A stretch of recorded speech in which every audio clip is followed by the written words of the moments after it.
Hello Gemini, Sun, Moon, Rising, and Venus signs. Kamusta po kayo? Sana po ay nasa mabuti kayong kalagayan. Welcome back po sa Star Tarot.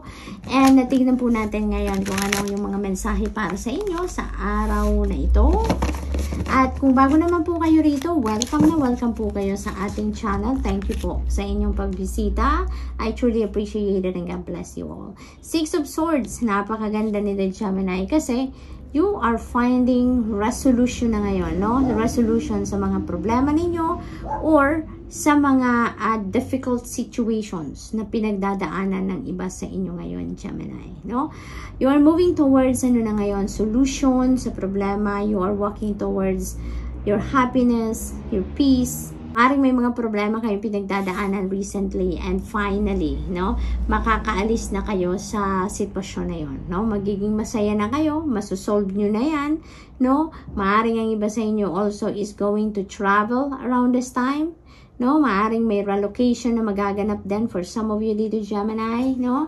Maaring travel plans yan, related pa rin doon sa siguro sa problema ninyo, no? Maaring yung solution ninyo is to remove yourself physically sa kung nasaan man kayo ngayon. Maaring yun ang solusyon na naiisip ninyo, 'di ba? To solve the problem, no? Everything is going to back to to normal. Everything is going to be back in order then for some of you dito Gemini, no? May isip ninyo talaga ngayon kung ano ang nararapat ninyong gawin para magkaroon kayo ng solusyon sa mga difficult situations ninyo. At saka yung solusyon na yan, you know, yan ang magiging susi para maging maayos na muli ang buhay ninyo, no? Makakaalis na talaga kayo sa kung ano man ang challenging situation na to. This is going to be the end, no? Ng kung ano mang difficult situation na yan. Kasi maaring ano din ito maaring sa relationship ninyo ito with your person, maaring relationship ninyo ito with your colleagues, with your boss, maaring work situation din ito na medyo challenging, no, para sa inyo, but maari talaga, no, naaalis kayo dito sa sitwasyon na to physically, no? Maaring kaya kayo magta-travel kasi maaring maglipat kayo ng ibang lugar, maglipat kayo ng tirahan, maglipat ng opisina, ng trabaho, maaring ganon. And with that, you know, magiging maayos ang lahat, no? Muli ninyong maisasaayos ang buhay ninyo dito, no? You're going to start fresh dito sa buhay ninyo, no? Gemini, so that's really beautiful. What else? We have 10 of Pentacles. Wow, you are getting every support that you can get. So, napakaganda, no? Maaring ang iba sa inyo dito is also needing financial support, no? Financial help para siguro na makaalis kayo sa lugar na nagkailangan ninyong iwanan, maaring ganon. Maaring you also need financial support dito para makapagsimula kayo sa pupuntahan ninyong lugar, maaring ganon, ano? There are going to be adjustments, di ba? Sa bagong buhay ninyo, sa bagong lugar na pupuntahan ninyo, and whatever you need, no, Gemini, you are getting that, no? You are getting the help of other people dito. There are very supportive people around you dito, Gemini. So that's what I am picking up. For others of you naman, Gemini, no, iba naman ang sitwasyon ng iba sa inyo dito. This could be financial security and stability naman na meron na kayo. Yung parang nakapag-establish na kayo ng inyong financial future, nakapag-establish na ang iba sa inyo dito ng financial security and stability for the long term, no? Parang nakapag-ipon na kayo for the longest time na nagtatrabaho kayo, maaaring gano'n, no? Nakapag-ipon na kayo dito ng kaperahan talaga, no?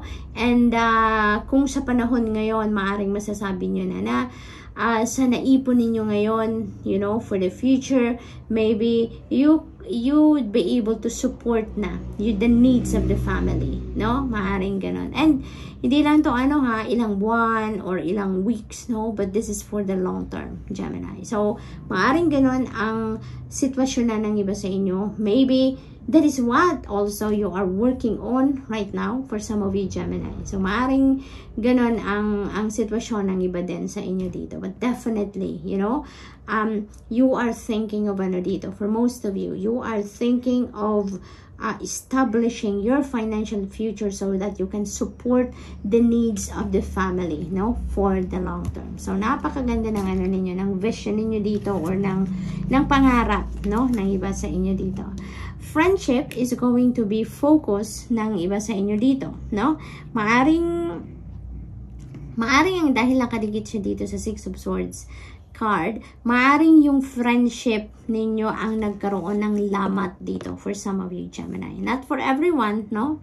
This is not going to apply for everyone. Kaya, there are just few Geminis dito na nagkaroon ng lamat ang inyong pagkakaibigan with someone, no? Maaring ngayon, you are giving that kaibigan a second chance, no? Maaring hindi nyo naman siya totally natatanggalin sa buhay ninyo. Maaring ngayon nagkakaroon kayo ng pag-uusap at yung bang maaring magkabati kayo, no? Maaring mag-come up kayo with a peaceful resolution at makapagsimula kayong muli ng inyong relasyon bilang magkaibigan na mas maayos na ngayon, mas nagkakaintindihan na kayo, alam nyo na ngayon, mas alam nyo na ngayon kung papaano ninyo ihahandle ang mga bagay-bagay between you and that kaibigan, no? So, maaring may mga ganong ganap dito for some of you, and it feels like to me na parang ma-excite kayo dito, no? May excite kayo na binibigyan ninyo ng pagkakataon ng inyong friendship na makapagsimulang muli, no? Na maayos ninyo ang inyong friendship.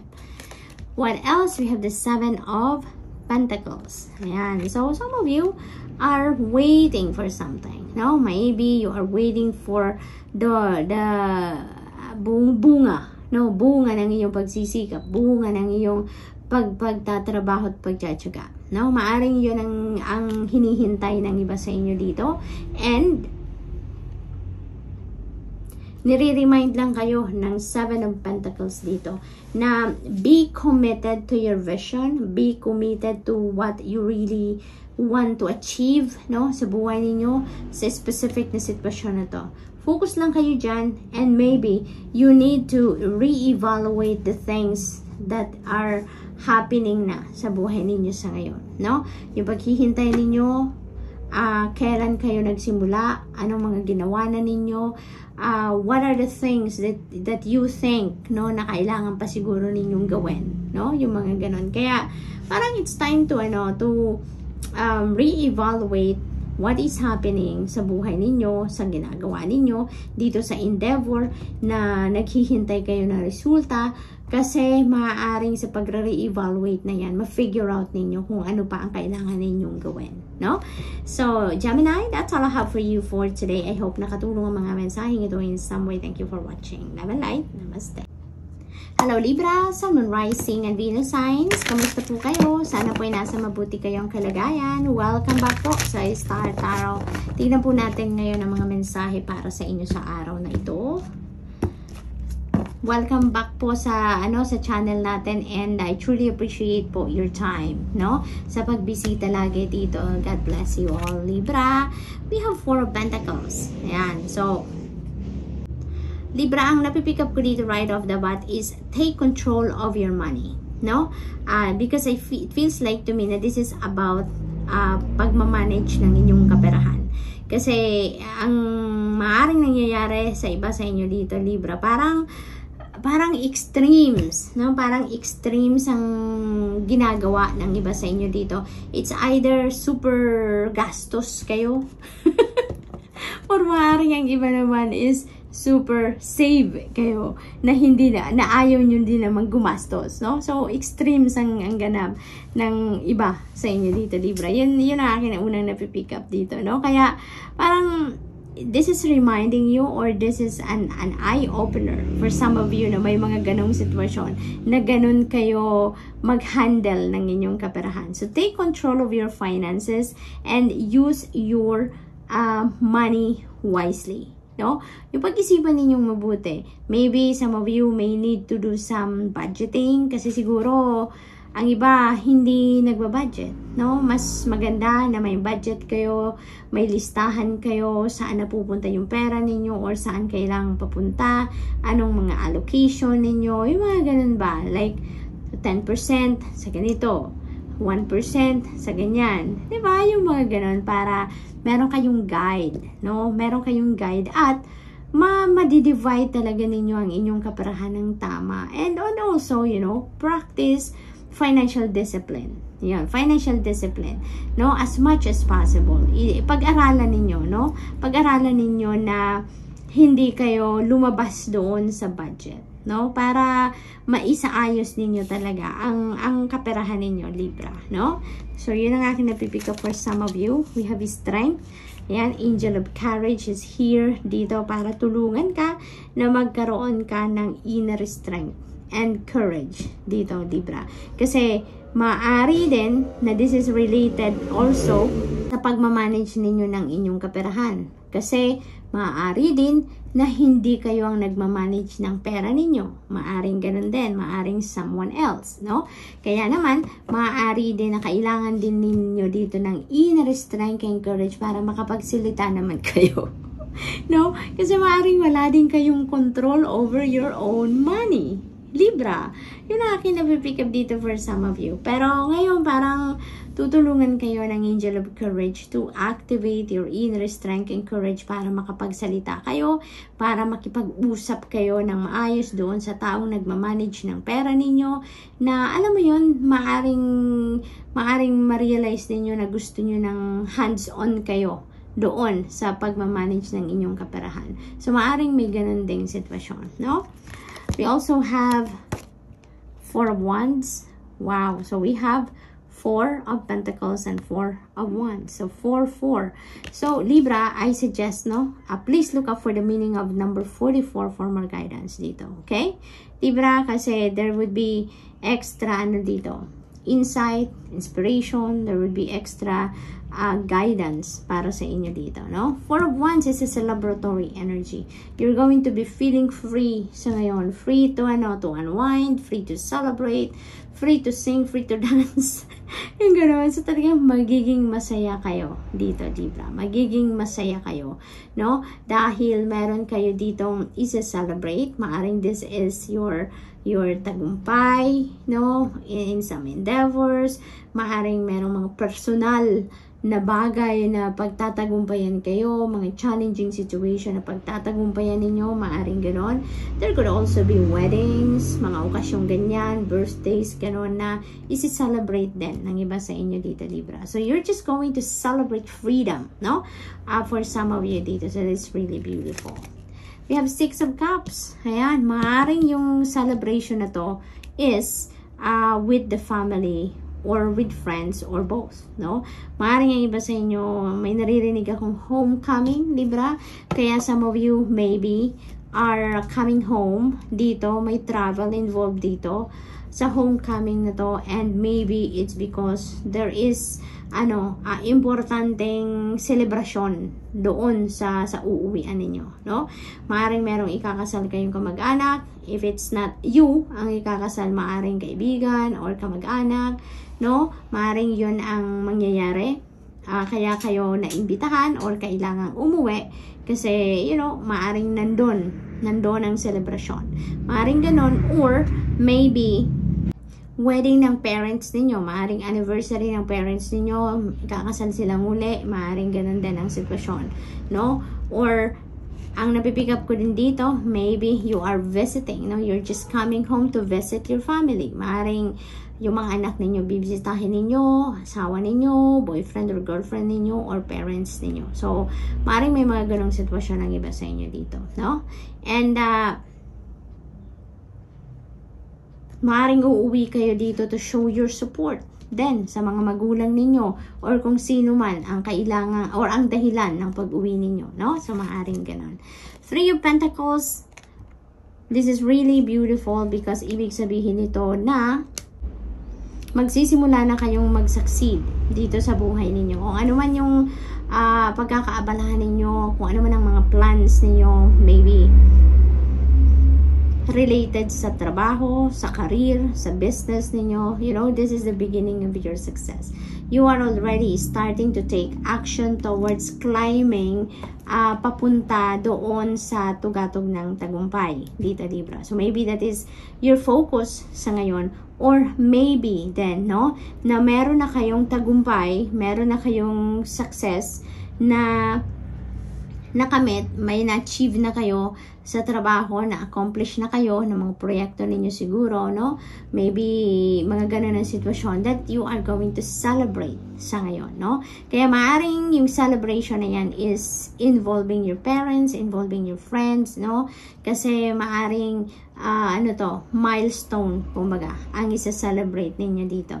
Maari din na ang isa-celebrate ninyo dito is talagang napakalaking tagumpay ninyo na sa field na ginawa ninyo, maaring first time ninyo ito pagtatagumpayan. So, kaya malaking celebration dito ang nakikita ko, no? So, congrats, and that's all I have for you for today. I hope nakatulong ang mga mensaheng ito in some way. Thank you for watching. Love and light. Namaste.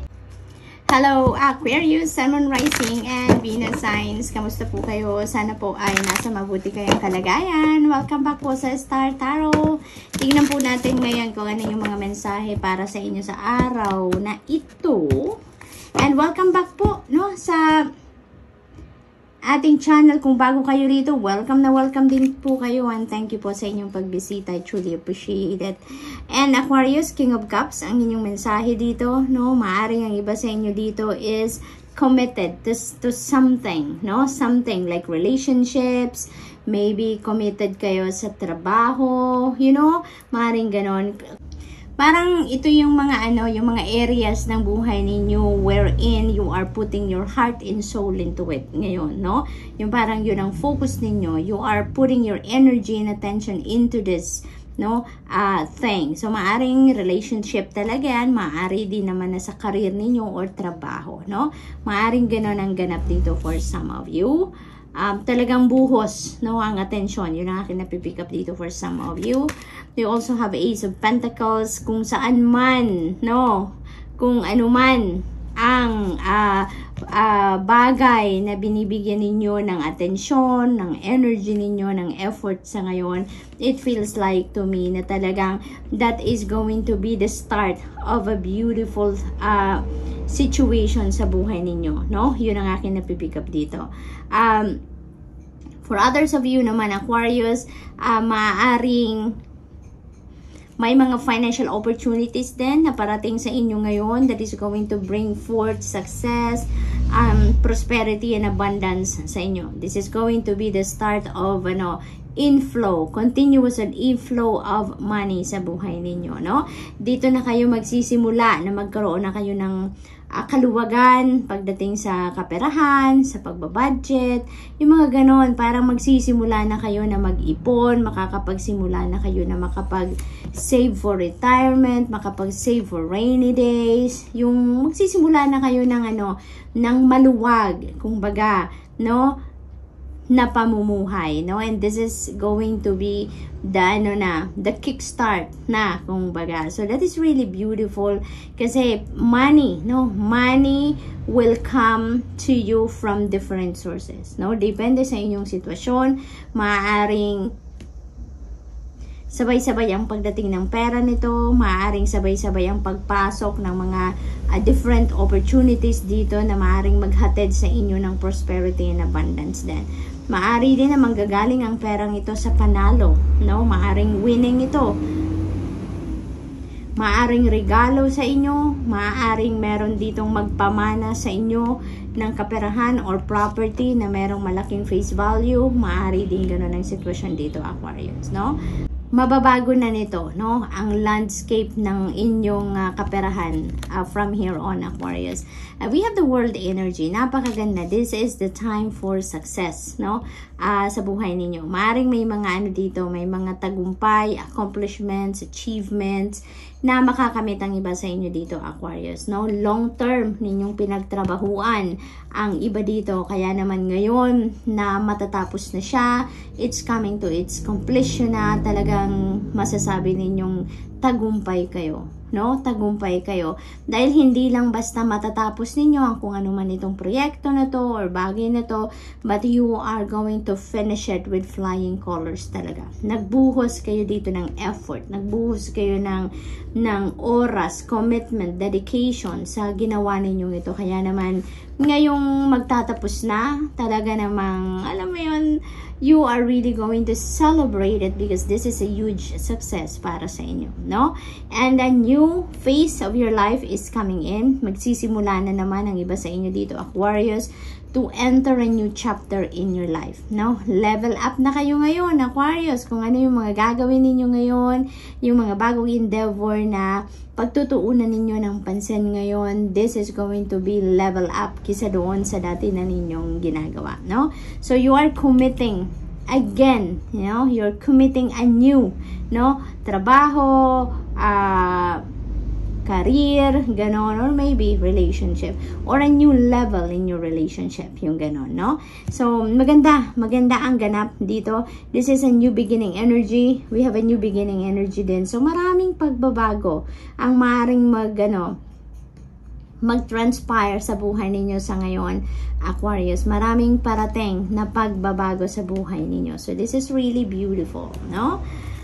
We have 5 of Swords. Ayan. So, meron dito, merong nawala sa inyo dito. Meron kayong loss dito. But it feels like, Aquarius, nangyari na to, no? Tapos na to, nangyari na to. Kaya naman, meron kayong mga new beginning energy. Kasi merong mga bagong dumating. Merong bagong opportunity dito na pagsisimulan ninyo, no? And that is, yung parang kapalit siya nung kung ano ang nawala sa inyo, no?